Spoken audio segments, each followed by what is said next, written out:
Renewable Energy Center for having me here, and thank you, all of you, for being here. Really appreciate the opportunity to come down and talk about some programs that we as an organization have done in partnership with other communities around the Northwest, and then also some upcoming opportunities. Thank you. And yeah, I've got to say too, driving down here from Portland, it's been over a decade since I've been down here in Klamath Falls, and man, it is just a beautiful part of the country. You guys are so lucky. So it's wonderful to be back here, and it makes me realize I should come down more often. So, yeah, so as Nick mentioned, I'll get it out of the way of my own slides, I guess. I'm going to put the laptop over here. So does that work still, Nick? Yes. Okay. Just so I can click. Yes. There we go. Formatting got a little messed up on slides, so there's some breaks in the letters there. But I'll just briefly talk about our organization, Spark Northwest. We've been around for about 15 years. We used to be called, as of last year, or until last year, Northwest Sustainable Energy for Economic Development, or Northwest Seed. We changed our name, but our mission really stays the same. Our focus is on creating communities powered by locally controlled, affordable, clean energy. And every one of those words matters to us. We want to make sure that we are transitioning our economy and our infrastructure towards new renewable energy resources that people can still afford to pay for their power and heat their homes and get around. And that there is choice and that people are being able to actively participate in the new energy economy. So we started out about 15 years ago, primarily in rural areas, working with farmers and with tribal organizations around the Northwest on small wind projects. So these were kind of, in the early days of the small wind movement, before, when solar was still very expensive, that was one of the better ways in rural areas that people could make their own energy. So we started with that work and then really have evolved for the last 15 years into a broader range of communities.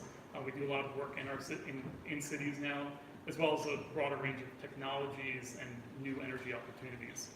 So, Hey, could you speak a little louder? Okay, I'll try. People at the back. Okay, I'll try my best here.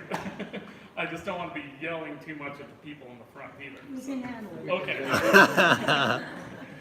All right, so I won't read the whole slide here, but we do our work through a variety of different avenues or different focuses. So as an organization, I live in Portland. I work in both Oregon and Washington. Our organization is actually based in Seattle, but our work is throughout communities in the Northwest, and we work through doing direct kind of projects and partnership with communities, which I'll talk about in a little bit. We do technical assistance for individuals and especially for kind of rural areas through the USDA REAP program and helping individual projects actually happen and find financing. And then we work through advocacy and the work that I do, which is a lot in the state capitals and Salem in Oregon, and both in the legislature and at the different utilities and the regulators who control the decisions that utilities get to make about how they invest their money and their customers' money, really. And so in this presentation, I'm going to tell you a little bit of my story, just individually, and some things I've seen and I'm excited about, as well as some of our programs around Solarize and group purchasing of solar equipment, and as well as some work that we've done in the Road Valley in partnership with community members there around ductless heat pump installations through something called Energize Road. And then I'm going to talk about an upcoming program that I'm excited about that has been many, many years in the making around community solar and new opportunities for people that live in this region to get involved in projects that aren't necessarily located on their house where they live, but you'll be able to potentially receive benefits from a project located somewhere else. And so, without further ado, I guess I'll tell my story. So I feel like I've been very, very fortunate to be able to do this work and be involved in the renewable energy pretty much since graduating college. And I went to school out in Walla Walla in eastern Washington. It was kind of there when the first big wind farms were being put up. And so that was what kind of got me interested initially. And I guess I've been a renewable energy believer for decades now. And so I'm very excited to be at this moment now where we're seeing a lot of implementation happening and we're seeing the future kind of unroll. And then I've worked in other communities around the Northwest. I lived in Hood River for a little while. That's where I met my wife Rachel, who's here as well.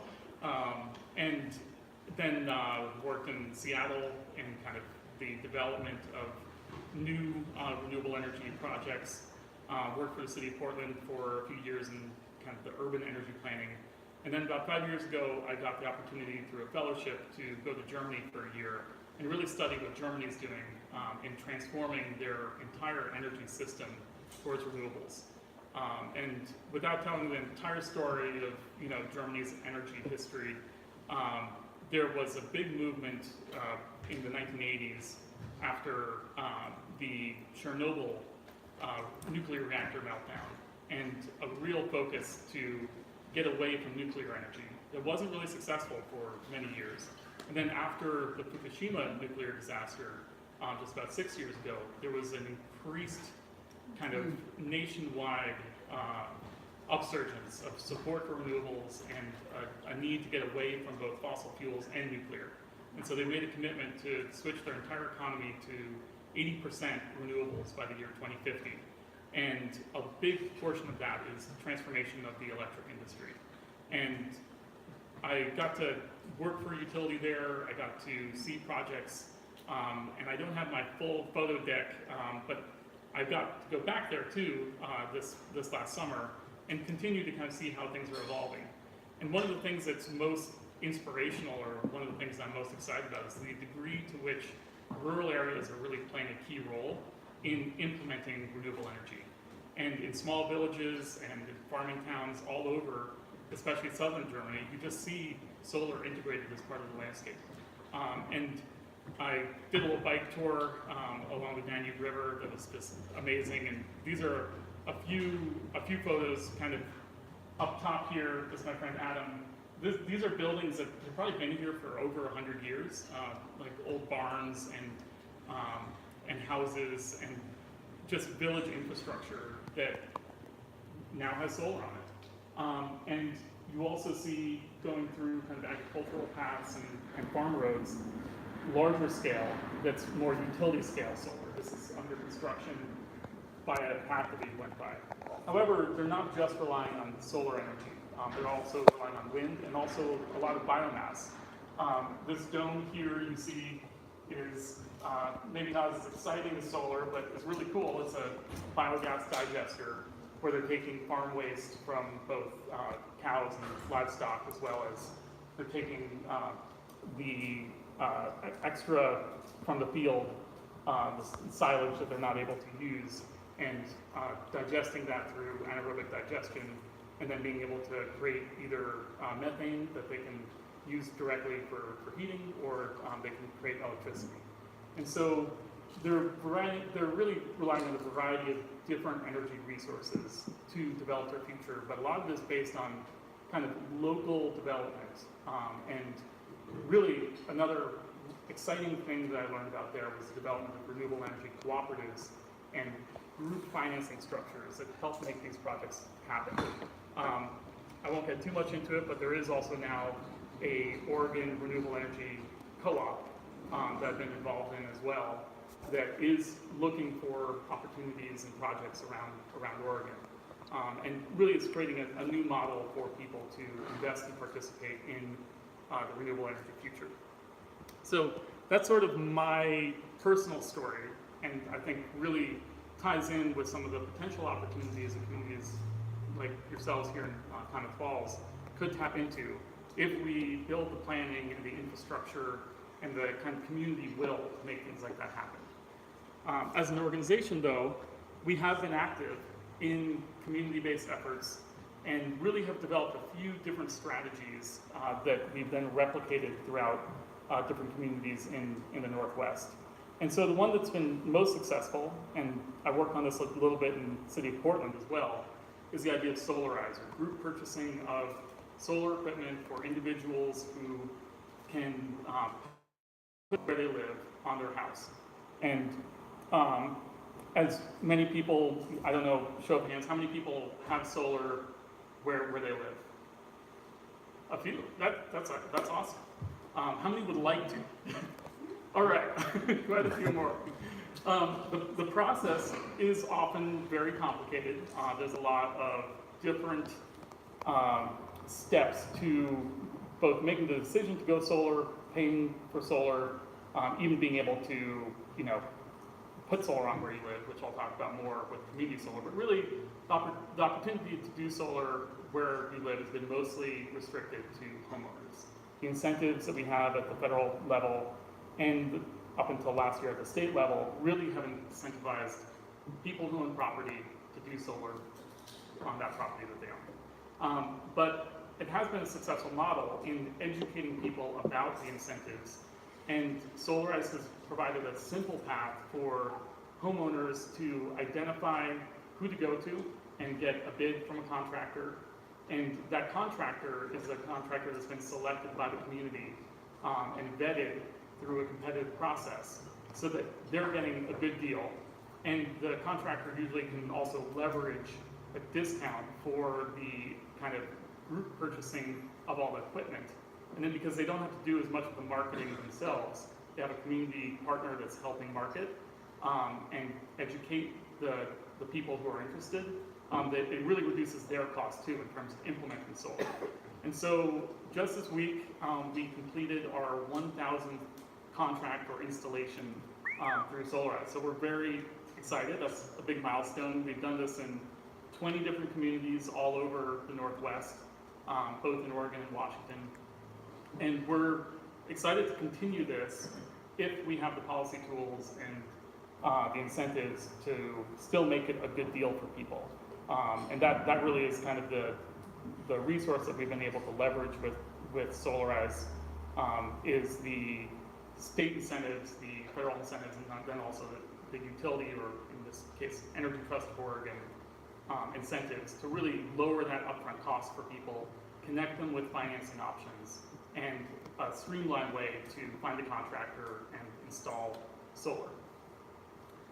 Can I interrupt you for half a minute? Yeah, of course. Okay, on contractors and solar power, you usually have batteries to store your power that comes in from the panels. Am I correct? Not always. Most of the solar electric systems that are installed don't actually have any battery backup. If you're connected to the grid, it's possible to do that, but okay. We're not connected to the grid. Okay, then yeah, you would have batteries. You have to have batteries. Yeah. And what I want to know in sustainable energy, which you're trying to present, is battery life is about 5 years. Mm-hmm. I made my batteries last 8 years, but I had to replace them. Mm-hmm. So what happens to those batteries, because they either get tossed or else they have to get renewed? Is there a way to renew them so that they're renewable? Because it seems like a waste of time to do solar energy if your batteries don't last and you throw them away, because one set of 48-volt batteries, we're talking $10,000. Yeah, and I'm guessing you have like forklift style batteries, or they're kind of big and probably lead acid type batteries, or I don't know if you know the details, but They're 6 volt, 6 volt what kind of batteries? Huh? 6 volt Trojans. lead batteries. Yeah, so what we've been trying to do is renew those batteries, because their lifespan is only 5 years, and they're totally lost. So going onto the net, you find people trying to wash it out with baking soda, get all the sediment that attaches to the lead plates on the bottom out of it, and take Epsom salts to replace and try to get the acid and charge back. yeah.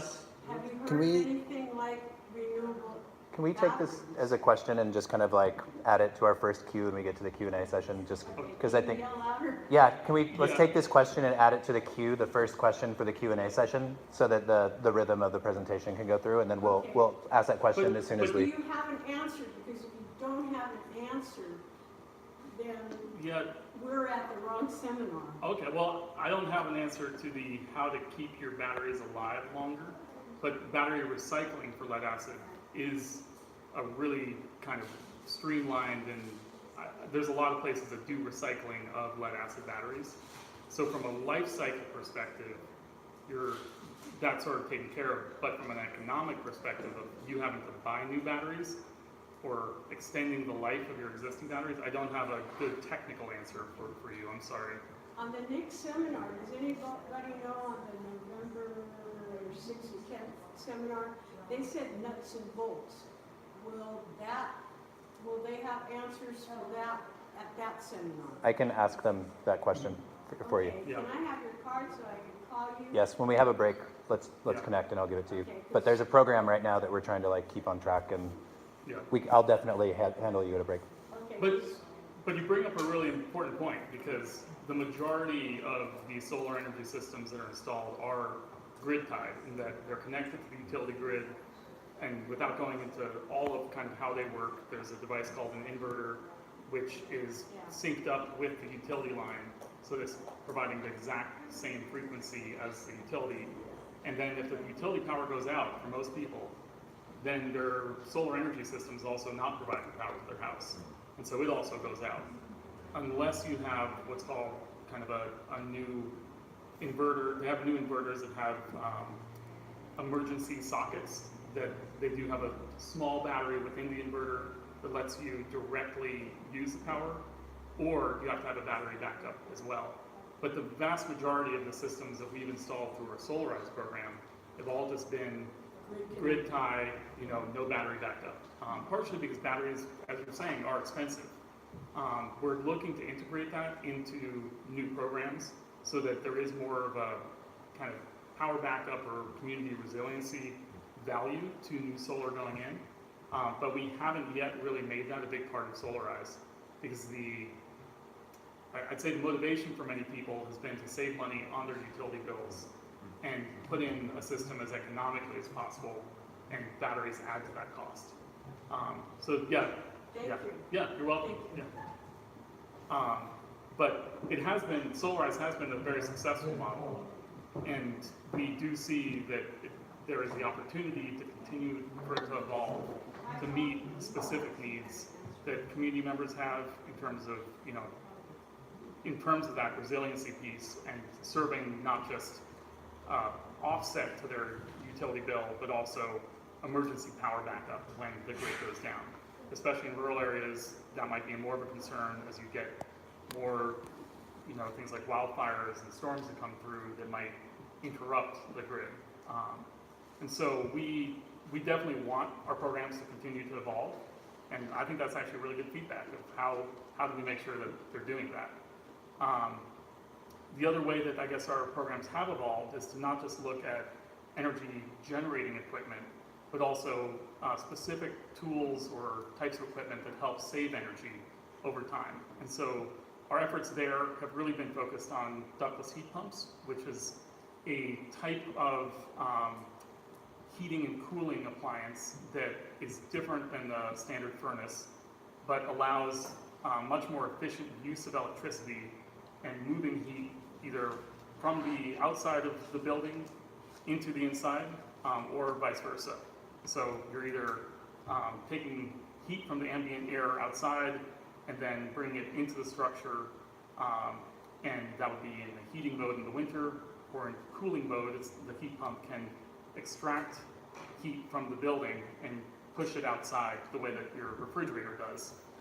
And so we've run a smaller number of these types of energized programs, and I'd say our most successful one really to date has been in the Rogue Valley, in partnership with Rogue Klamath. We'll hear from Hannah here in a moment. And it's a similar model though, where people receive education through workshops and are educated. There's a contractor or pool of contractors who've been selected by the community to provide those services, and you can still get that kind of economy of scale and group discount because the contractor is buying in bulk and then passing on those savings to customers. And my understanding is that there were about 600 participants who came to workshops from 10 workshops that we did, and we had about 180 individual heat pump units installed. But the heat pumps have a variety of different benefits as well compared to a furnace. They're more efficient because they're not just directly heating an element and then pushing hot air or pushing air past it to heat it up, but also they can have air filtration benefits where each individual unit, and this is the unit right here, they're usually wall mounted, there's other types as well. They have a filter in there, and so they can help filter indoor air as well, which may be increasingly a benefit to people in areas where I know, like here, there's been a lot of wildfires and particulate smoke in the air. These devices can also help to some degree in filtration. But also another big benefit is that they heat in zones. So instead of heating up your entire home to one temperature, you can heat different rooms to slightly different temperatures to increase comfort. And so I'm not a salesman for any particular heat pump, but I'm looking at it in our own house as well. I'm sold that they're a good idea. But it is something that we'll be rolling out this type of group purchase program in other communities. We're looking to find funding through USDA, that's U.S.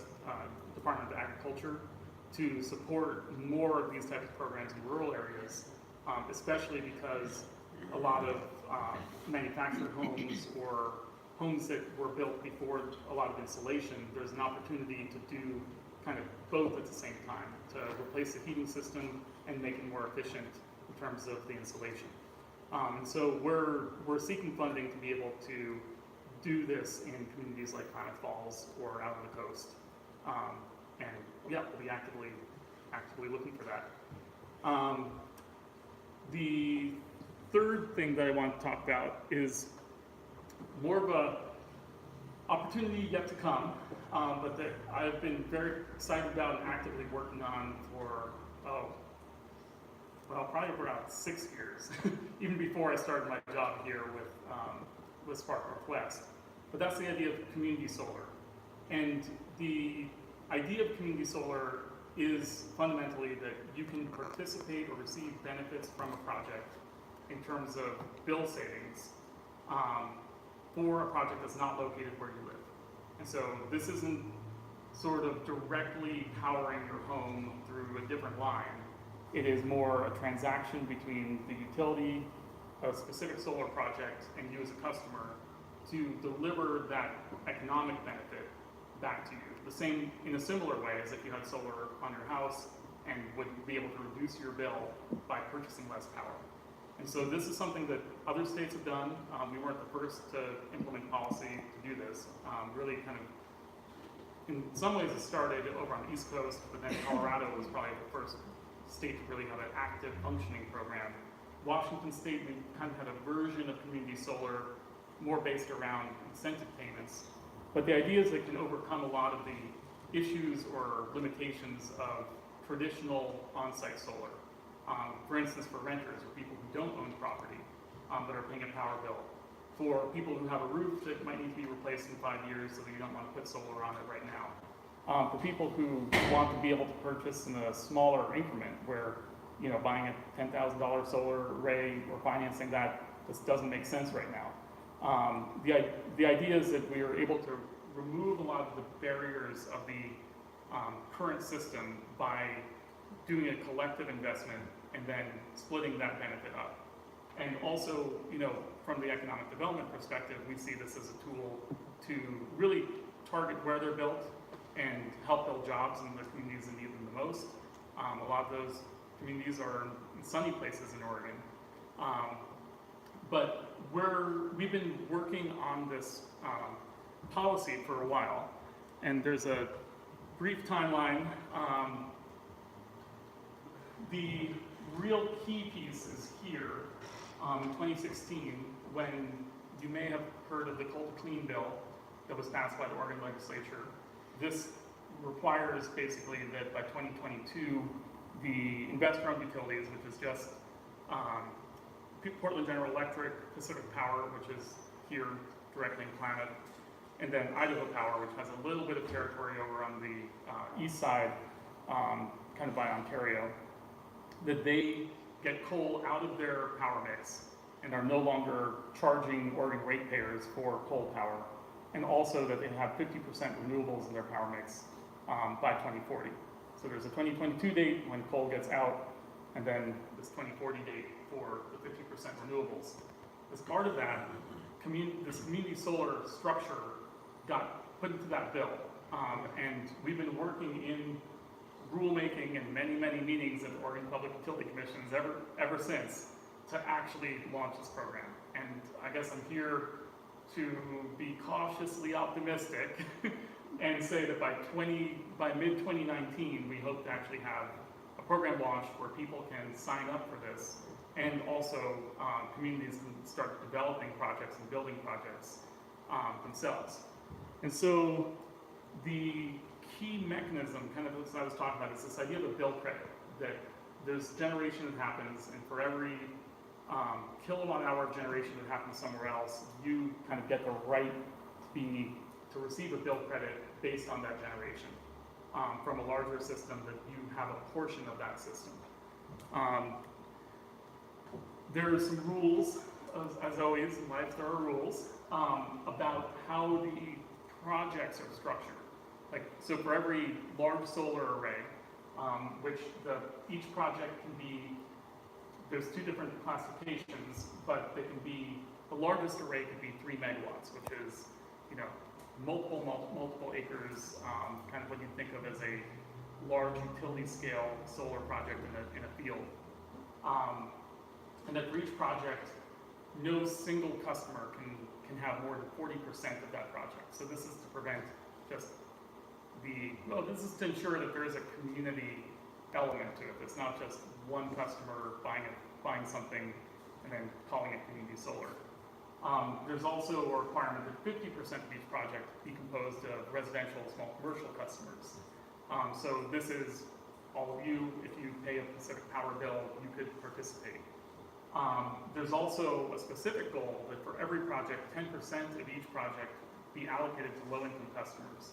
This idea would be that we can use community solar as a tool to reduce the energy costs of the people who need it the most, and to really help use this as a tool in addition to things like LIHEAP or energy assistance dollars that are coming from the utility.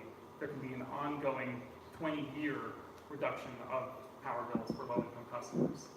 And so there will be kind of different administrators within the program. I don't want to get into too many of the mechanics, but there is going to be both an overall program administrator as well as a low-income facilitator, which will help work with community action agencies and work with social service organizations to identify low-income customers that would need that bill credit.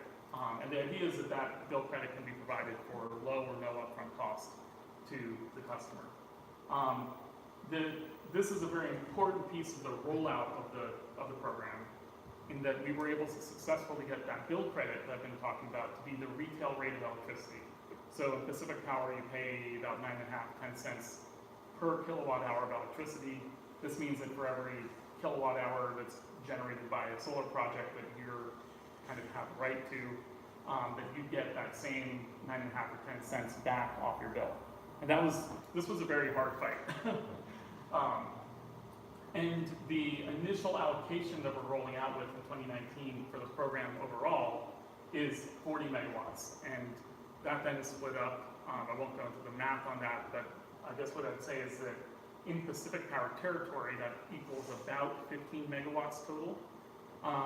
And this is something that we're actually disappointed in, that this number is so small, because we were thinking initially this would be about 4 times as big. We'd have 160 megawatts worth of program rollout. But as always, also in life, there are rules and there's also compromises.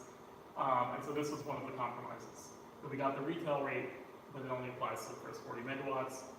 then there'll be a process called the resource value of solar, which helps determine the bill credit after that. So, what that means here in Klamath Falls area is that there's 15-ish megawatts available in the first rollout. There's also the split that there's an intention that there be not just big 3 megawatt utility scale projects, but also smaller projects under 360 kilowatts. And so there'll be roughly, I'd say, the opportunity for about 10 of these smaller projects within Pacific Power territory. And as few potentially as 4 or 5 of these large 3 megawatt, or actually even fewer, about 3 to 4 of these 3 megawatt projects in all of Pacific Power territory. So these will be, the larger projects will be more competitive. And I've already heard that there's a lot of larger developers who are interested in pursuing that. I think the real opportunity for communities is in planning projects that are under 360 kilowatts. And that's the type of project that could be located, you know, even on a parking structure or community building. It could be out on some piece of land if you have a farm. But there's no real restrictions of where they're located as long as they're within Pacific Power. And so what it means to you as a customer is that you would get this bill credit, but then there's opportunity to either buy into the project upfront, kind of as if you were buying solar for your own home. It could be something that you pay for your participation all in one chunk, or the opportunity for subscription where you pay a little bit each month and then you're getting a bill credit, and then your net savings are the sort of difference between the bill credit, the subscription costs that you're paying for the project, and then also there's opportunity for the utility and the Public Utility Commission to recover some administrative costs. We're hoping that those are very small. But we're still not sure what this will really look like. This is kind of 2 different visions. This is Colorado, and they've allowed projects up to 5 megawatts. And this is a very small, I think, 20 kilowatt project that was an artist rendition, but did get built up in Seattle in a park. And so community solar could take any different path in terms of what people develop, what's cost effective, what grant money can come to projects to buy down the cost. That's still all not determined. Really all we know is this program structure of the bill credit between the utility and customers and the project. So this is, I kind of won't go through this because it's probably confusing, but this is a representation of kind of the, you know, individual shares of a project, what it might look like, and how it might be different for large projects versus small projects. And we really think that as it rolls out, people will have different goals in what they're trying to do. It might be that large projects are more cost effective and will yield a better total bill savings, or it could be that, you know, you as a community want to develop a project that is located in a specific spot and employ people who need those jobs, and or work with job training organizations or even OIT students to install it. And you could have a different cost structure based on the labor that you're developing and or that you're paying to develop it, as well as where it's located. It could be that you decide to also try to integrate some energy storage and battery backup for resilience, or try to put one in a fire station or someplace that really needs a reliable source of power even when the grid goes down. All of these things could be enabled by the community solar structure. And so we're really excited to kind of see what happens. You know, I don't have that many direct, clear pathways or like, this is what you should do next. But if you do have a site that you think would be a good host site for community solar, you should start thinking about, well, are there other people that are interested in helping build this? Because there will be some sort of queue or line to get in to apply for each project to the Public Utility Commission to be able to then be counted as a community solar project. And so I'm happy to keep anybody in the community updated about that as it rolls out. I know that we've been pushing the Public Utility Commission to make sure that that kind of marketing doesn't just happen in the Portland metro area or, Bend, but also gets to every single part of Pacific Power service territory, because it is important that we see a diversity of not just who participates in the program, but also where projects are located. And so I'll probably leave it there for now. My contact info is there, and I'm happy to follow up or answer questions. So, Let's take 3 or 4 questions. oh, thanks for the pause. Yeah, that too. Yay.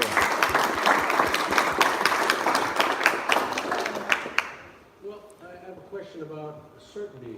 I mean, the time frame is near term, Yeah, and here, I'll go back to that slide. on the east side of Oregon, competition is going to be stiff because we have sunshine. Yep. To start coordinating and facilitating and getting a collective or a co-op together, and then you get up to the PUC and they say, oh, Program sold out. sorry, we're done for this cycle.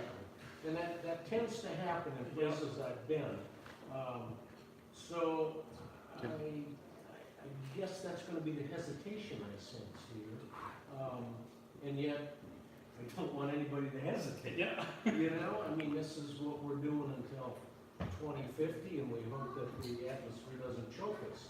So we really need to get rolling. We need to sort of expand the capabilities of the system to handle it. Along those lines, I would ask a smaller question. Are microgrids what we end up with then? A little microgrid in Klamath that ties into this? And can it be independent of Pacific Power? So Is that a lot of questions? that's a lot of questions. 3 back. Yeah. Let's see. That maybe answer the first question about kind of, is it too late if you haven't already started? Yeah. That's kind of. Yeah. That's partially why we advocated strongly for this creation of a pool for smaller projects, to make sure it wasn't just the 3 megawatt utility scale projects, because you're absolutely right that those are going quickly, or the interest in those is significant.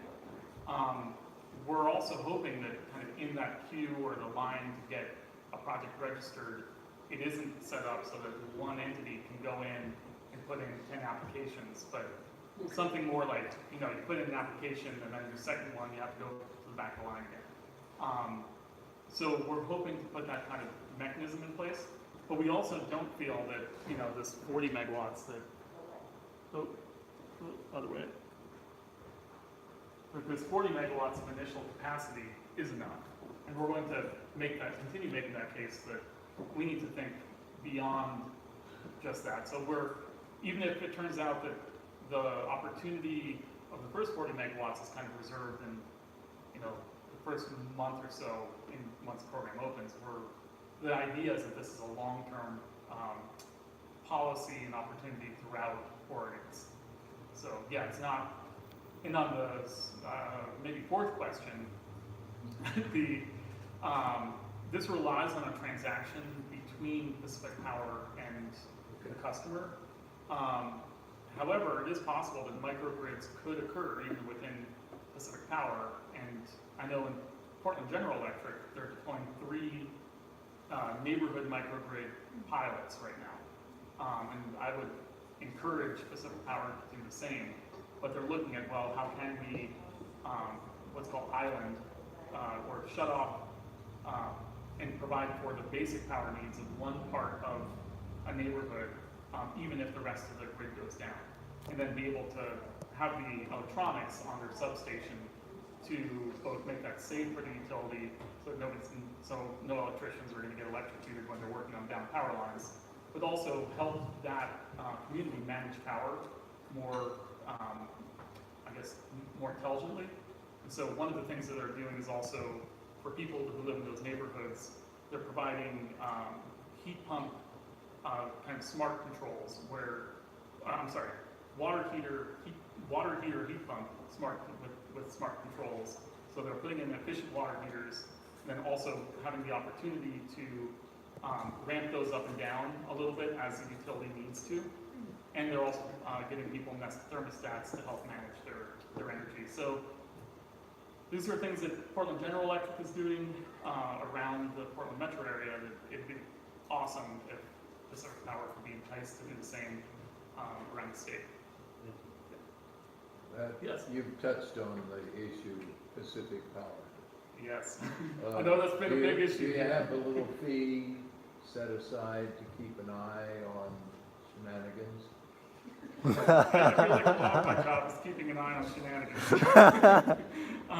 Yeah, I mean, there's without getting myself into too much trouble here, there's a tension between investor-owned utilities, which have an incentive to spend money on things that earn their shareholders a rate of return, and a lot of the things that communities want that aren't so much based on acquiring new power plants or building new big infrastructure somewhere else. And there's been a whole process going on at the Public Utility Commission over the last 7 months or so about looking at trends in both technology and utility regulation and trying to move us as a state towards valuing other things, things other than just capital investment in how utilities are paid and how their performance is measured.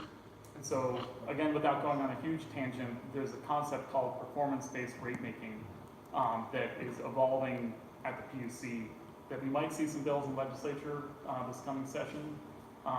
But if nothing else, I know that the regulators, the people at the commission are definitely interested in this so that utilities have different incentives of how they invest. So that's been, I'd say, a productive process, though. Yeah, watching out for shenanigans is always No a challenge. further questions. Yeah.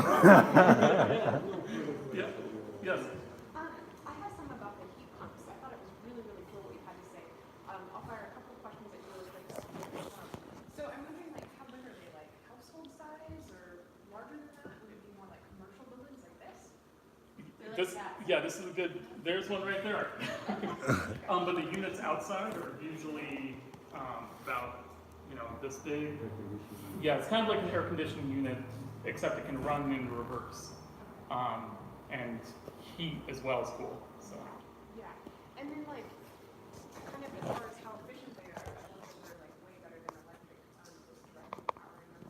But how do you think they might work with geothermal resources like we have in this area? Is that something we can tap into a little bit? Yeah, well, there are, so these are, mostly what we work with is air-to-air heat pumps, but there are what's known as ground source heat pumps, where it's kind of a similar idea, except you're using the ambient temperature of the ground, which is usually 50, even without a geothermal resource, is usually 50-something degrees or higher, and being able to use that kind of as a heat sink. But those require either drilling a well or having a kind of a field of lines that are buried a couple feet below the surface. But yeah, those are totally viable as well. That's what we put in for the Chiloquin Community Center. Oh, okay. And the electric costs have turned out to be about a quarter. Wow. So 75% savings? Wow. Yeah, there's a pretty good endorsement there. So I think just for time stuff, Yeah. we'll transition to Hannah's presentation. And if you still have questions for James, just hold on to those for half an hour or so, and then we'll get into them. And Hannah might be able to answer even more heat pump questions too. You were on the ground in the program, I wasn't. So. Yeah, well, thank you all. Thank you, James.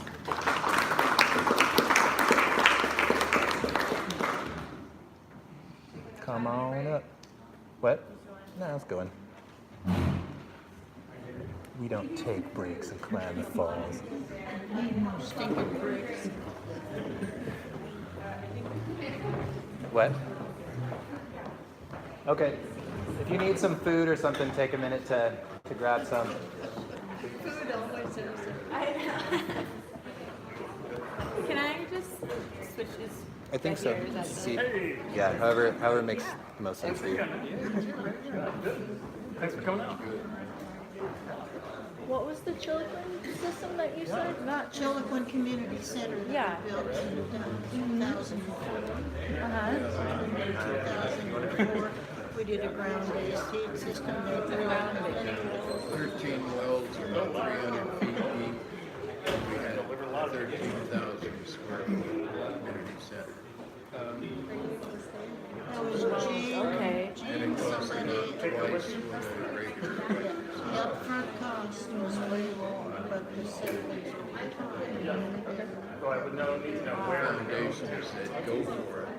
Yeah. We're looking at operating You'll have to text me. Okay. Oh, okay. So were you able to get that funded through We did. extra? 1.7 million we raised from foundations. Oh, wow. Whoa. And it's called ground-based? Ground-based heat source, that's the term he used. Okay, yeah. I couldn't hear from back there. Ground-based. the ambient temperature of the earth, geo. Yeah. Geothermal. I don't have 2 hours of lecture. Depends on the consistency and nature of the earth you're going through. You know, because it wasn't exactly experimental, but it was kind of, Oh, yeah. and because maybe the people that inherited it would take care of the system, what is familiar with it is they Yeah. have. I mean, they have been generally like, more expensive upfront costs. So that's something But that we go there's through. so that's changing. Yeah. You know, but overall, it's been really. Wow. If there is a repository of Still have a whole better picture. Uh-huh. Oh, okay. Okay. And the companion article is 100 Mile Canada Wall, where the natives kept the ice rink cold so they could heat the bases. Interesting. Yeah. I'm gonna go write that down. Write that down. No, well, I'm just kind of down here. I do this type of thing. It was lived over there to begin with. Did it? Okay, I'm gonna try to make it move back over here if I can. Good. Alrighty, let's start coming to seats, and I think if folks are having a harder time hearing, there's also some seats like available, kind of like up in the front as well.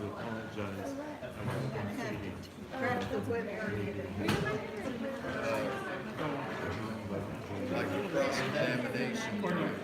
What? Cross-examination. Yeah.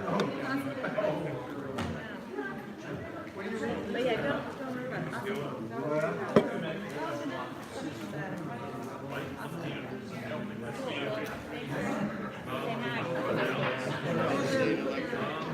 I'm just gonna walk around and start shooting. You're a good thing. Yeah, text me. We'll use technology for that. Yeah, I'm good. So I appreciate the commitment to the regional rights too. Commitment to pen and paper.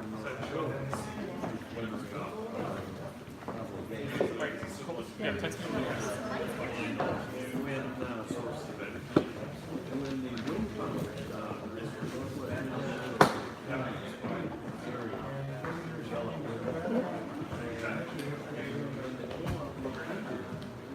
Alrighty, just proceed.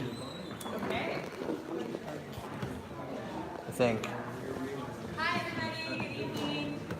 My name's Hannah Soul, and I'm the director of Growth Climate. And I'm really happy to be here today in Klamath County because for a lot of the work that we do in the Rogue Valley and in Southern Oregon, on the other side, we point to Klamath County a lot as leading this work. And when we can't get our local elected officials to do what we want, we really raise up Klamath County and Lake County as leaders that we can follow. So thank you for being here. Thank you for doing so much great work on clean energy in this community. And hopefully hopefully I'll have some useful bits to share. So Rogue Climate is a community organization. We're based out of Medford in the Rogue Valley, but we work across Klamath County, Jackson, Douglas, and Coos on one of our campaigns to stop the Jordan Cove pipeline, and most of our clean energy work is really focused in the Rogue Valley. And we started about 5 years ago or so. A group of mainly like young people in Jackson County came together because we were starting to be really concerned about climate change and wanted to see some action in our community. And in the Rogue Valley at that time, there really weren't that many conversations happening about clean energy and about what we could do about climate change, especially I think in more rural communities. Sometimes that conversation is hard to have. And so we came together and we just wanted to start a conversation about what we could do around climate change and what we could do around clean energy. And we started off just with some huge community art projects because we found that that was a simple way to start the conversation, bring people together that were interested in figuring out what we could do in our community. So that was in about 2014, and since then we've grown as an organization. We have about 6 people who do community organizing on climate change, clean energy, and also youth leadership development. So our kind of our top 3 programs that we work on are first trying to stop steps that we feel take us backwards for moving towards a clean energy future. One of those is the Jordan Cove LNG export terminal and pipeline that's proposed to go through Southern Oregon. Are folks familiar with that? Maybe raise some hands if you've heard about it. Okay. And then we also, when we first, do you have a question? Yes, so I know CNG stands for compressed natural gas. What is LNG? Yeah, great question. I'll get into that in a second. Okay. But really quick, it stands for liquefied natural gas, which is the liquid form of natural gas or frac gas. And when we started, this was about 5 years ago, and our goal was to transition the Rogue Valley to clean energy before one of the folks who started, before their kid Carter graduated from high school. So we only have about 10 years, which is actually like really very relevant at this point because we just had this huge report, the IPCC report, come out about climate change just a couple of weeks ago. Who here heard about that report, read articles? Yeah, so basically it told us that we have 12 years to transition to clean energy and really make a huge shift in tackling climate change. So that kind of like joke, but it was really real, is that we have this urgency to transition to clean energy, and that we know that it can create jobs in our communities, clean up the air in our communities, and make us more resilient to the impacts of climate change also. And then also our third priority is to develop the next generation of climate leaders. The way that we do that is through community organizing, but also really to help folks see the range of clean energy opportunities in rural areas. So really quick, I want to touch on the Jordan Cove project because we really feel like if this project gets built, it will wipe out so much of the good work that is happening in rural communities to transition to clean energy and really tackle climate change. The Pacific Connector pipeline is a 230-mile pipeline that's proposed by one of the largest fossil fuel companies in Canada, a company called Pembina. The pipeline would run from Malin, where there'd be a new compressor station built. Compressor stations basically pressurize gas so that it can flow through pipelines, but they're also a huge source of air pollution for communities. Then the pipeline would cross across the Klamath, Jackson, Douglas, and Coos County, and then there'd be a huge terminal and a huge new facility where they would actually super cool the gas, turn it into a liquid, and send it overseas. And as more and more research is coming out about fracking and about natural gas and about exporting natural gas as liquefied natural gas, the research is clear that once you export gas overseas, the climate impact is actually as bad, if not worse, than coal. So for a long time, natural gas has really been kind of held up as a transition fuel or as an alternative to coal. But what we know is that we really can't transition to natural gas. We have to transition from our current energy system to a renewable energy system without investing in new natural gas infrastructure. So very quickly, some of our concerns with the project include that hundreds of landowners are being threatened with eminent domain. Because gas would be exported, it actually would increase domestic gas rates. Close to 500 rivers and streams would impacted, including drilling under the Klamath and the Rogue, the destruction of public lands, cultural resources, traditional tribal territories. The Klamath tribes here in Klamath County have been a really amazing leaders in trying to stop this project. It also would become the largest source of climate pollution in the state. So if this project were to go through, not only would the in-state emissions be the largest source in the entire state of Oregon, but the life cycle emissions from where the gas is fracked to where it is burned overseas would be the equivalent of 15 new coal plants. The last remaining coal plant in Oregon is set to close in 2020. And if this project were to go through, which we can stop, and folks here in Klamath County have a huge role to play in helping to stop that, it would be like adding 15 new coal plants online. And then the last concern, of course, is safety. Just 2 weeks ago or so, there was a big pipeline explosion in British Columbia, and especially in southern Oregon, where we're starting to face more and more wildfires in the summer. We have some real concerns about what an explosion in the summertime could mean for our rural communities that are already struggling to deal with the impacts of increased forest fires. So we are building a really strong coalition through grassroots organizing of people with a variety of views and backgrounds to come together to try to stop this project and also to start moving forward a vision for clean energy in our community that doesn't put our communities at risk and that can create clean energy jobs in the long term in southern Oregon. So that moves me on to clean energy planning. So the pipeline was first proposed in our communities about 12 years ago, and we started organizing about 5 years ago. In 2016, we won the pipeline fight, and then the new president stepped into office, and the project was re-proposed, so we had to start fighting that again. But about when we first started working on the pipeline, we also started trying to figure out how to move forward clean energy projects in Jackson County. And so I'll talk a little bit about what we learned.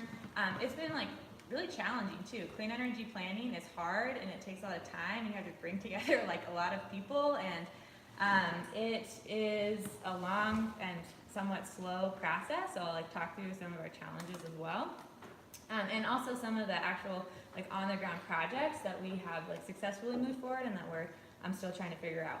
So back before we started as an organization, there was a group of mainly city governments and nonprofits in southern Oregon, so the city of Ashland, the Jackson County, the Rogue Valley Council of Governments, the Soil and Water Conservation District, who came together and did a renewable energy assessment, which was the first of its kind in the state.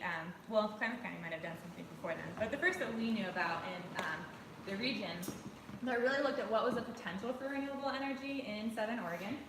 This is a little hard to see, but the orange line was the total energy usage in Jackson County, and then this dark green, about 30%, was what they said was the existing renewable energy generation, and they were calling hydro, kind of large-scale hydro, existing renewables. People have different ideas about whether or not large-scale hydro counts as renewable, but this report counted it as that. And then they identified that the largest opportunity for renewable energy in our region was energy efficiency. So this report showed that through basic things that are harder to implement than they should be, but through weatherization, ductless heat pumps, changing lighting, all of those kind of super awesome, cool energy efficiency and conservation measures, we could almost hit 30% of our energy needs just through conservation and energy efficiency. And then they identified that solar and wind were the next biggest opportunities for us in Jackson County. I know that's different for you all out here. You have more geothermal resources than we do. But for us, it was primarily solar, actually with a little bit of wind. And this was in 2011 when the cost of solar was actually quite a bit higher than it is today. And so this little sliver of solar here was based on much higher energy costs. But the report also found that if cost wasn't a factor, that we could hit almost 40% of our energy needs through just putting solar on available rooftops and available land, so that there's this huge untapped resource in our area. And when this renewable energy assessment first came out, there was some work groups that were formed, and they met for about a year. but there is no staff or funding to actually keep those work groups going to actually create an implementation plan.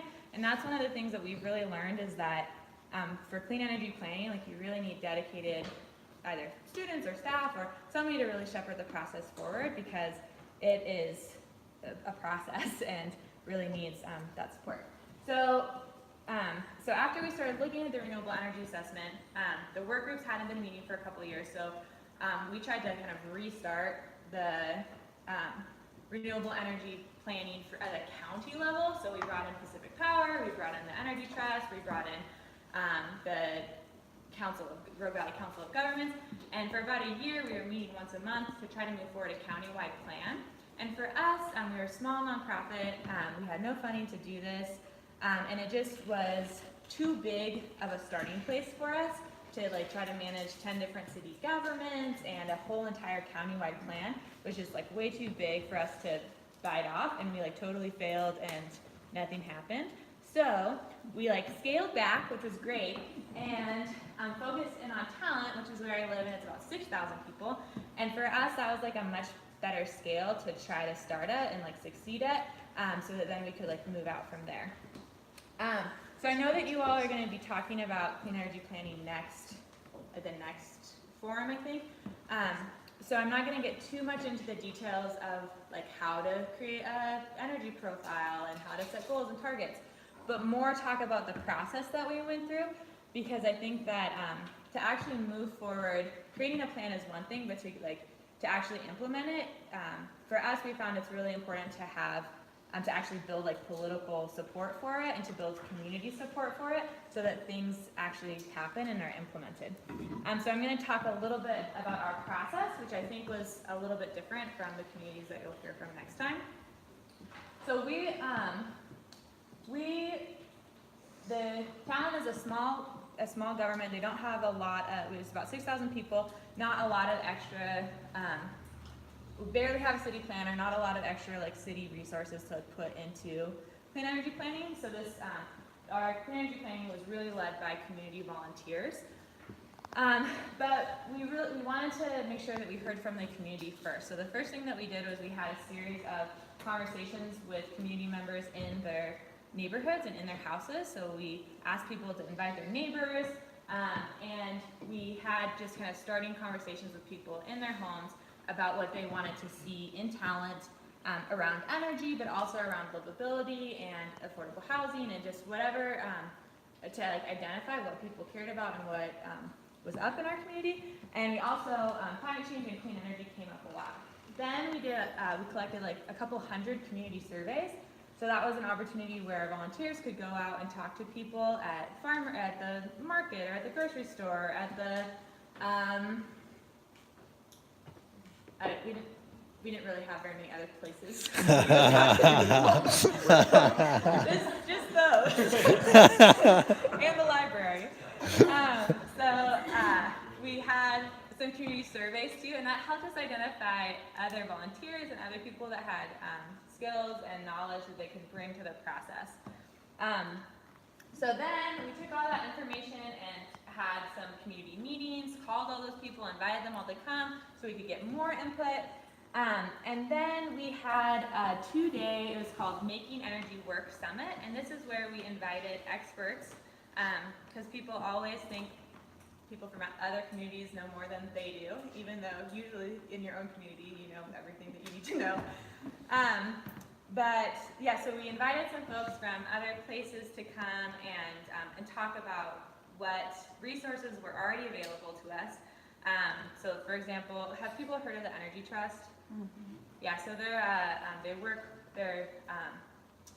we pay for the Energy Trust through our Pacific Power energy bills, and then they provide incentives to try to move forward energy efficiency and reduce energy use. So we had them come and present. We had Jim Walls from Lake County came and talked about their clean energy planning process and how they already have 100% clean energy goals. We had, and we invited the mayor, we invited city councilors, we invited other people that we knew were going to be important to actually implement the clean energy plan, so that they were bought in from the beginning. Then we created a couple of different research committees that were, again, led by volunteers. One team that started getting information from our utilities about our energy usage, where our energy was coming from, how many residential users we had, how many commercial users we had. We had another team that just looked at other clean energy plans from other communities that were similar to Talent to start making steps for renewable energy and generation projects that we could move forward in Talent. Another team that worked on conservation, a team that worked on energy resilience. And the way that we thought about that was both resilience in if there was a natural disaster, having backup energy on key city buildings, but also around transitioning to clean energy, which we know in the long term is going to be cheaper than continuing to rely on coal, because Pacific Power gets 70%, close to 70% of the energy from coal right now, 60 to 70%. And then also local economy. So how can we shift our energy system so that the money that we're paying into our energy system is actually staying in the local economy. So started to research what could it look like to transition to a municipal utility? What would it look like to transition to a publicly owned utility district? So we did all that research and brought it together into like one document, one plan, and then we brought it to the city council and started the process of getting the city council to actually review and adopt that community-created clean energy plan. Who here has gone to a city council meeting? That's what? Gone to a city council meeting. Yeah, so I don't know about here in Klamath Falls or what communities you come from, but in Talent, if you get 30 people to show up to a council meeting, the council cares about things that they may never have cared about before, or even 40 people, because in our like smaller communities, rural communities, a little bit of public engagement goes a really long way in helping to set the priorities of our local government. And so we, for a couple of meetings, we turned out 30 or 40 or 50 community members who came and supported the clean energy plan that they had also helped to create. And that quickly moved clean energy and moving to clean energy to a top priority for our city government. And it made it a top priority for people who then ran for city government. So now on our local city council, we have 5 out of 6 of the city councilors in Talent have clean energy as a top priority, as does our mayor. What's the time period all this? Yeah, that's a great question.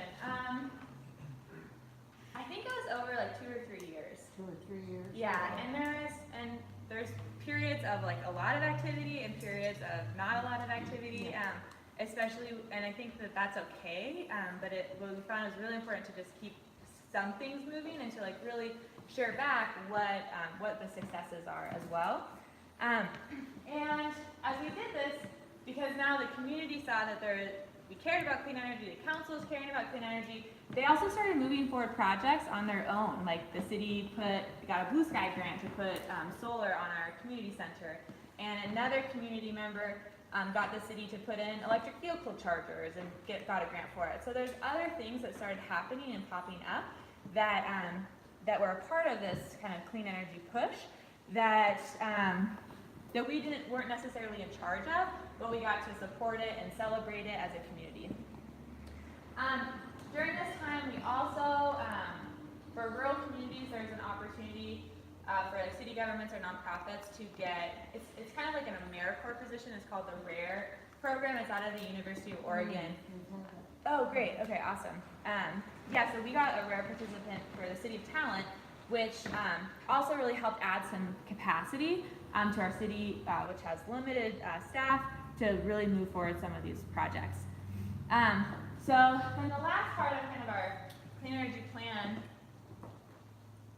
planning process was that we actually are getting a simplified version of the clean energy plan that the community created into Talent's comprehensive plan, which every city has a comprehensive plan that has goals around housing and transportation and kind of all the different like city planning, land use planning things that a city has. And so we are getting the clean energy plan that we developed into a chapter in our comprehensive plan on energy, so that so that there's one more way that the city like is committing to clean energy in their long-term planning decisions that they make.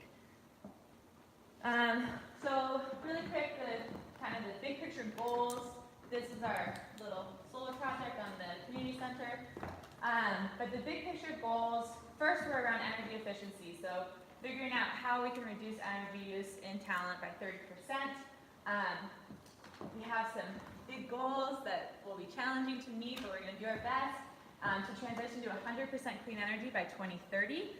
And then we have energy resiliency goals and also local economy goals. And the local economy goals are really where we're considering and thinking through, does it make sense for Talent to transition to a municipal utility? It might not, but we're starting to do that research.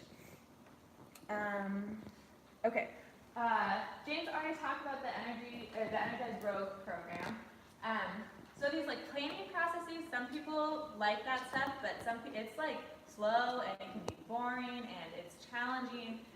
So for us, we found it was really important to also be moving forward like some actual practical projects so that we have some successes along the way. So Energize Row, you already heard a little bit about it. We partnered with Spark Northwest, got a grant from the USDA. And our role in this was really around community outreach, which is like what we're really good at. We partnered with the utilities, city governments, community organizations. We already talked about this. I think in addition, one thing I wanted to add to what James talked about was that this is about, the Energize Row program for us was about getting more like energy efficient heating and cooling systems into people's homes so that they could save energy, save money. But it was also about business development for us, and it was also about creating jobs, and it was also about local investment into our community. So there's kind of 4 components. The first part was that we actually worked with local businesses, local heat pump businesses, to teach them how to run these group purchase programs. And then a volunteer team selected the installer, and then we did a lot of outreach, had these workshops, and people got a 10%, like it was about a 10% discount on their heat pumps. There was a lot of people that came. I think that people want to save energy, they want to save money. It was pretty cool. It was way more successful than we thought it would be. But the big thing I wanted to point out is that so I think we did 2 programs. We did one in Jackson County, and then we did a second round in Jackson, Josephine, and Douglas counties.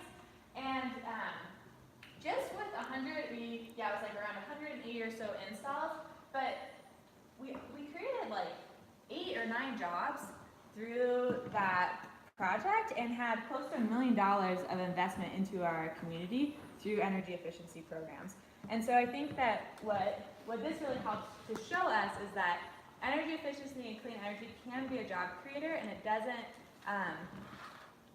it took a lot of work for us to get that many people, but it wasn't like impossible. It wasn't that much work. Like with a little bit of effort, I think in our communities, we can really start creating these clean energy jobs and really start making this transition. We also did an LED light bulb canvas, and this was really great for us because, and if anybody is interested in doing this, I can help you figure out how to do it, but we would get LED light bulbs from the Energy Trust, and then we would install them, and then we get reimbursed for the LED light bulbs and like actually make some money for energy efficiency programs through changing out people's light bulbs in their houses for free. So we could give any house that wanted them, I think it was like up to 16 free LED light bulbs. And this was like a kind of a struggle for us to do this because to really transition to clean energy is going to take so much more than just switching out light bulbs. But doing these LED light bulb canvases, so we changing people's lights to LEDs for free, gave us an opportunity to like canvas, to like walk around and knock on hundreds of people's doors in Talent and have conversations with them about the clean energy plan that we were moving forward and about energy efficiency and make sure that they knew about other energy efficiency programs that they were eligible for. And we we switched out people's light bulbs in about 110 homes in Talent. We did bilingual canvases, and also in Spanish. We did bulbs, total bulbs. I was gonna ask. Yeah. No, just regular bulbs. But through that, there's about, because of those light bulb switches, it's about $7,000 that are saved in energy costs in Talent, with a lifetime savings of about $160,000, which for a rural community is like not huge, but it's definitely is helpful and impactful. So the couple of next steps that we're working on, we have in our plan, we had those goals for the city. So that was things like this city is now enrolled in a strategic energy management program. So they have a team on their staff that is trying to figure out how to reduce energy in all of their city-owned buildings. They're also doing some mapping of the community to find out where the best places for solar projects are. They're updating their their city codes to make sure there's no barriers for solar. They're also finalizing a 20-year comprehensive energy element. And then the community is also moving forward, continuing to do the LED light bulb program. There's another group of community members that has kind of stepped up and is taking on, trying to identify how to move forward a community solar project in Talent. And then we're also have a group of folks that's really trying to investigate what are the options for Talent to possibly switch to a public utility district or municipal utility, and figure out if that's a good option for us. I think that's it for right now. Are there any questions? Yeah. Are the jobs that were created, are they like short-term or long-term? Yeah, that's a great question. So the main one that I can speak to is Allen and Comfort Pro, because that's the one in Jackson County, and that's the group that we work with the most. And so they, from when the project started, they had hired 3 new people, retained 1 person that they didn't think so, and they haven't laid them off yet. They're all still working, and this was over a year ago. They're all still working there, and what they've said is that, like, not many people know about ductless heat pumps. It's not like a top topic of conversation, but because of this Energized Road program, because there's a targeted time where there's a lot of marketing happening around it, there was a discounted rate, more people were talking about it and talking to their neighbors about it, and so far beyond just the one-time discounted rate, they're still getting business from it, and they've been able to grow their business, add jobs, and sustain the growth of that business. So they're, last time that I talked with them, they were still having a hard time like keeping up with all of the installs. So I think it's, so far they have been able to keep those jobs, yeah. We made an effort here for PUD. Yeah. And we developed a good slideshow and a program, and we gave it maybe 20 times to different groups. You gave it in Talent. Somebody gave it in Talent too. Art did. Did Art come over to Talent? That's great. Well, if you've talked to Art, you probably know we had absolutely no negative feedback, but we could not generate enthusiasm. And we wore out. So, if you want our files. Yeah, that would be great, yeah. And I think that one of the things that we are really trying to do is like make sure that all the work that we're doing is really like based in community organizing, and is recruiting new people, training new people, bringing in new people, developing new leaders, because it is long and takes a lot of work and shenanigan or 2 that occurred. Yeah, and it's where there's grants given all of a sudden by out of our rate paying. Yeah, so and I think also I'd throw that in. To really transition to a new energy system is going to come up against a lot of opposition from the people that have been owning and in charge of our energy systems for a long time. So, And so I that's think been we the were, case wherever it has succeeded, it's taken years and years. Yeah. and a lot of yeah, and I think we can learn a lot from Yeah. yours. And I know that I really want to see if there's any students that have questions first. Anybody in the class? Yeah, and then I'll come back to you.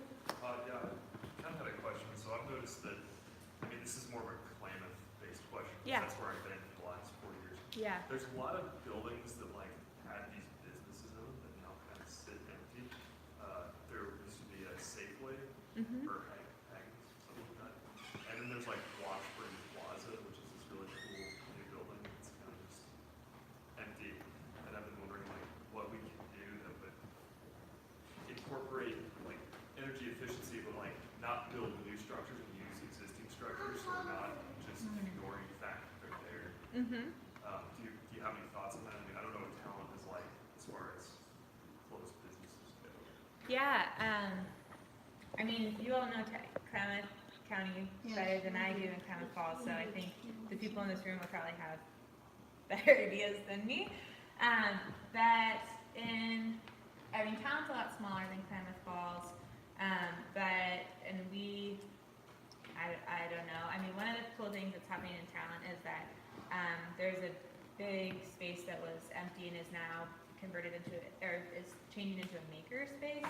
So there's like a lot of small kind of artists and like small businesses that are being supported by that maker space, which is kind of a cool idea. But yeah, I don't know what's going to work here. If others might have ideas. Well, so for students, especially, you know, if you're looking to graduate soon and you're looking to get into projects, and maybe James, you could add to this a little bit as well, but there are these community solar programs that are potentially available. And I've always thought in Klamath, we haven't marketed the renewable energy piece in the city very well at all, right? Like there's bigger plants going on in ag areas or unproductive agricultural land, but nobody puts solar panels so that if you're driving down the highway, you might see them on a series of buildings, right? And be like, what's going on there? And so there's a building where the tool library is at. One of the owners is like a renewable energy engineer, and there's this space right here, and there's a park going in across the street, and there's like kind of a lot of potentially like-minded businesses with OIT grads. And so you could imagine maybe having a community solar project located on a structure that was being shared by a whole bunch of businesses here. So that's like one idea maybe of like how we can get creative around renewables. Yeah, that's a great idea. Well, going off what you just said, sorry, what are your thoughts on the old Ford dealership that used to be down the way? It's gone. Well, yeah, but like that site, is anything planned for there? I think that there's a multi apartment building with like a commercial space on the bottom, I think is what's planned there. That's the talk. Yeah. And there's actually, has Sustainable Northwest come yet?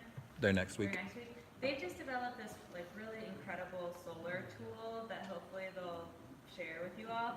But you can actually like go into this like mapping tool and see where are the power lines, where are the substations, and actually what are the different land use specifications for different areas. So that could be a really awesome tool to actually like look at Klamath Falls and the county and see where are the best opportunities for us to actually move forward solar projects, for you all to move forward solar projects maybe in more visible areas or maybe on a school or so I think with that tool you can really start envisioning, I think, what ramping up solar could look like.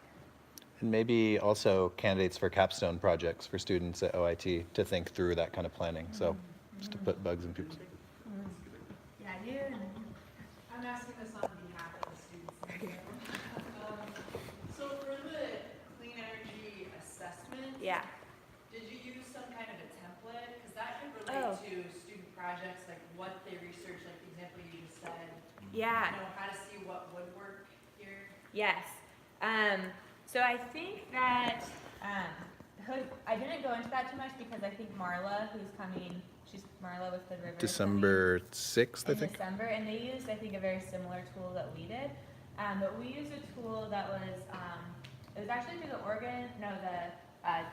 just the Department of Energy has this community energy planning tool that was really useful to us. And it gave us a template for kind of the different steps that we could take. So meeting with stakeholders, who might be stakeholders, where to get our energy numbers from. So how to get, like, you can't really see it. But yeah, so they actually had, it was super useful because they actually had like Excel spreadsheets that we could download and then like put in our, are you an Excel spreadsheet lover? It's just their final project. Their final project for this yeah. class. You're basically giving them a step-by-step process. Yeah, so it exists, and there's new planning tools that, I mean, this, I think, was 4 years ago or something, but there's new tools that exist that I can send or email, but yeah. Yeah, I was gonna say also, the National Renewable Energy Lab out of Golden, Yeah. Colorado has a lot of good online tools and calculators for both kind of individual projects, but also resource evaluation, Yeah. that might be helpful for that. Yeah, and I think that now that with that and with the solar tool that Sustainable Northwest created, I think you could like do a lot of this on your own with the class. The other thing that we did was reach out to, and to get the energy information, we had to reach out to the local utilities. So for us, that was Avista and Pacific Power. And then we also reached out to the Energy Trust of Oregon to get information on how many incentives for solar had been used, because that told us how many solar installations there had been and how large they had been. So we were able to also start tracking and figuring out where are we at with our renewable energy development to date, and where to go.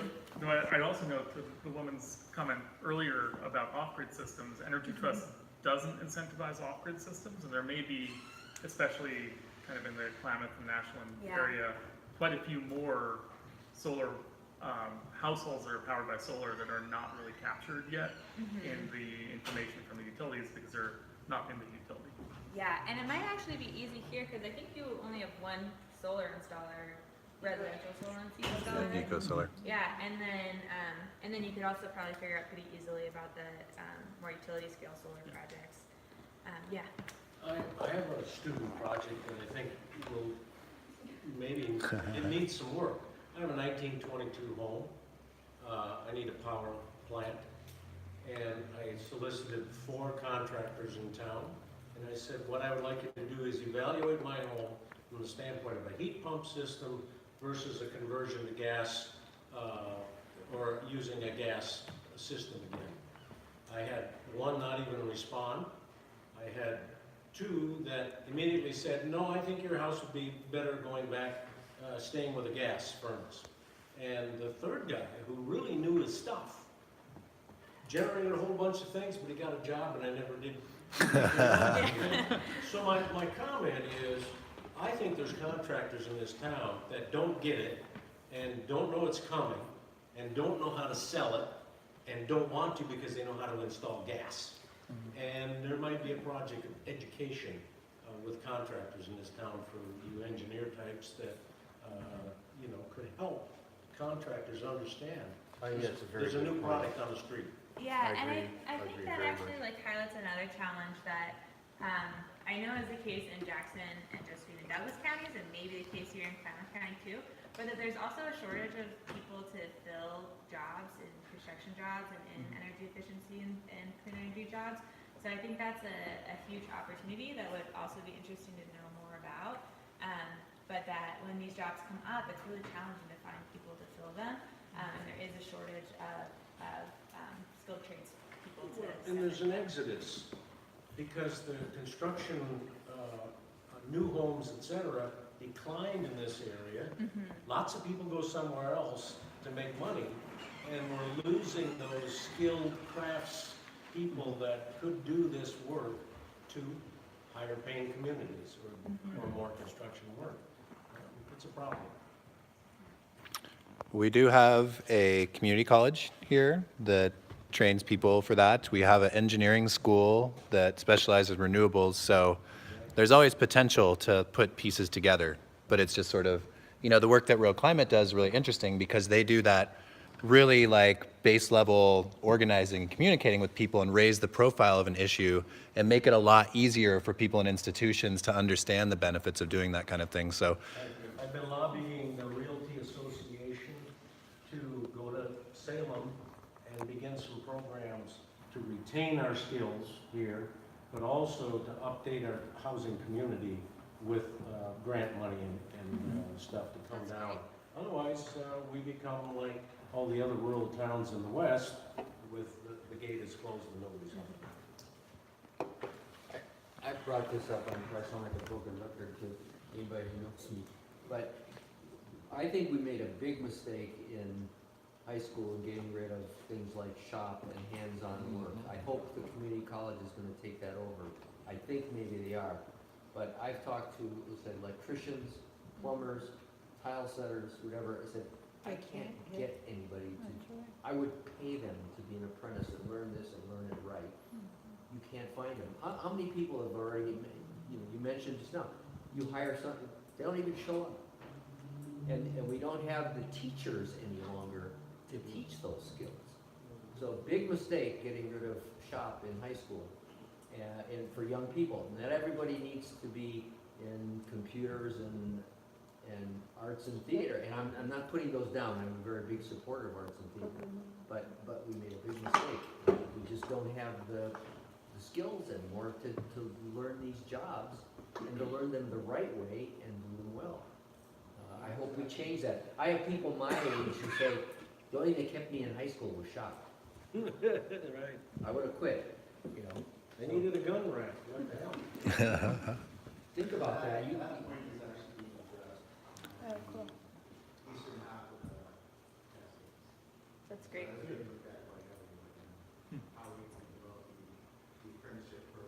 Yeah.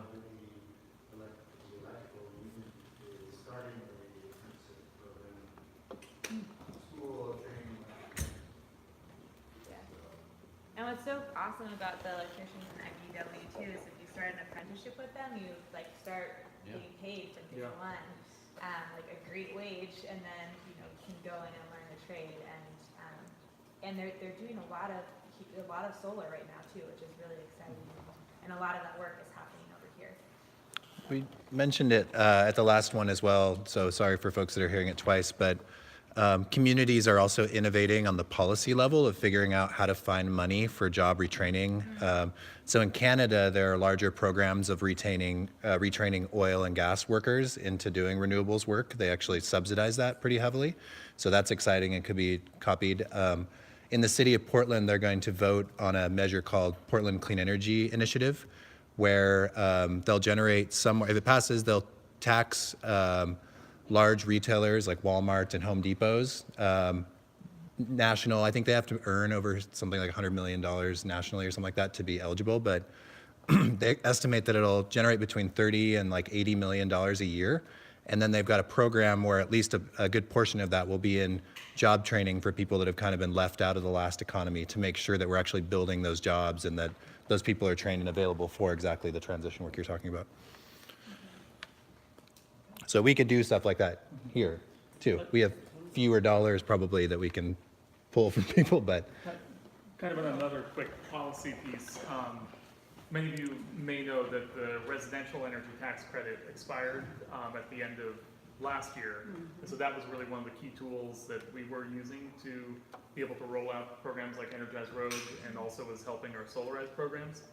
And so now that we don't have that statewide incentive, especially in areas that are outside Energy Trust, there really isn't very many state incentives, but we're looking to renew in the next 2019 legislature more targeted incentives for energy efficiency and solar, and also include things like battery backup for resilience. And so this wasn't intended to be kind of a policy or legislative talk, but just know that there are efforts underway to ensure that we do have new tools to continue doing this type of community investment that groups like Road Climate are doing on the ground. So I'll keep you updated.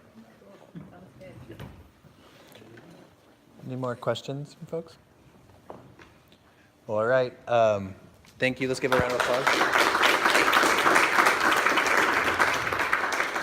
And feel free to stick around and mingle for a little bit if you want to. Our next event will be on November 15th, 5 p.m. here. We've got Sustainable Northwest Representative Bridget Callahan, who's going to talk a little bit about community solar, and a woman named Jennifer Rauda, who's a solar and transmission line developer, and she's going to talk about projects specifically. So see you then. Thanks, everyone. I have come here full time, or Al.